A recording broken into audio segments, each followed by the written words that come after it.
Okay, I'm Dr. Castanet. Now I'm going to demonstrate the lumbar Medx extension tool. This is for people with chronic back pain for whom strengthening the back will benefit them.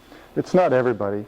In fact, I wouldn't put people on here with significant symptomatic herniated discs that are causing sciatica. We also, as a precaution for anybody, we limit the range of motion and flexion, and we don't have them bend over too far, in other words, because what I try to tell patients during the course of their treatment, in terms of the low back, the things you really always have to be mindful of are bending and sitting.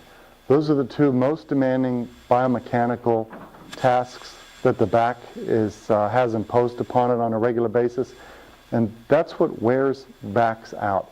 Spines like a neutral posture, meaning a posture like this, where they're not bending in any plane, they're just neutral.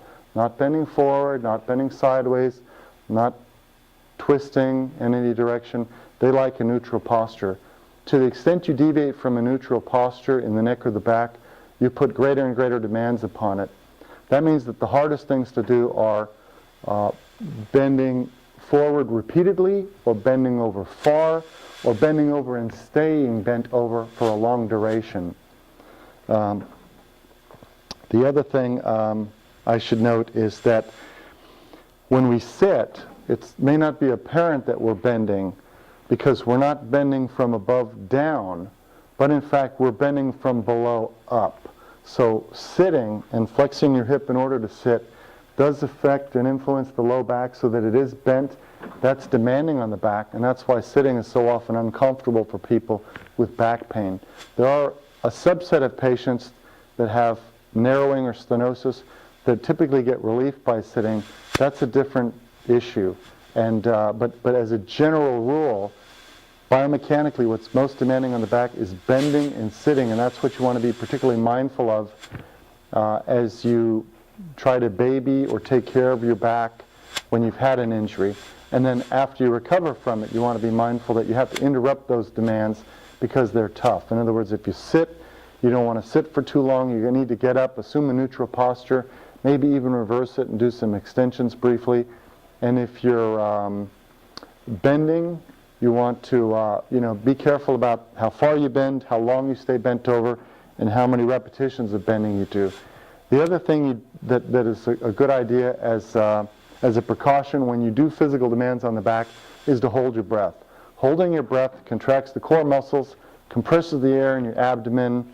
That stabilizes your spine and essentially acts as if you had a corset on.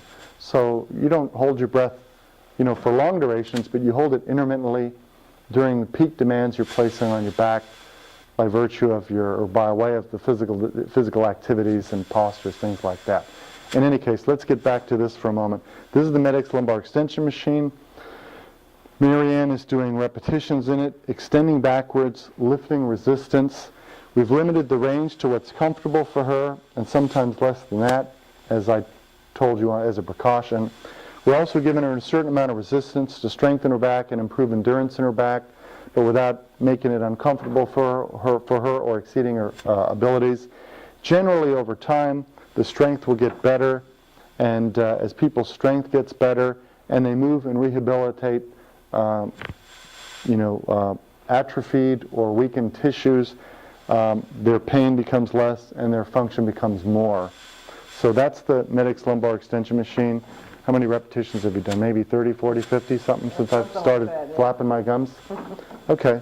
Well, that's it for the Medx lumbar extension machine.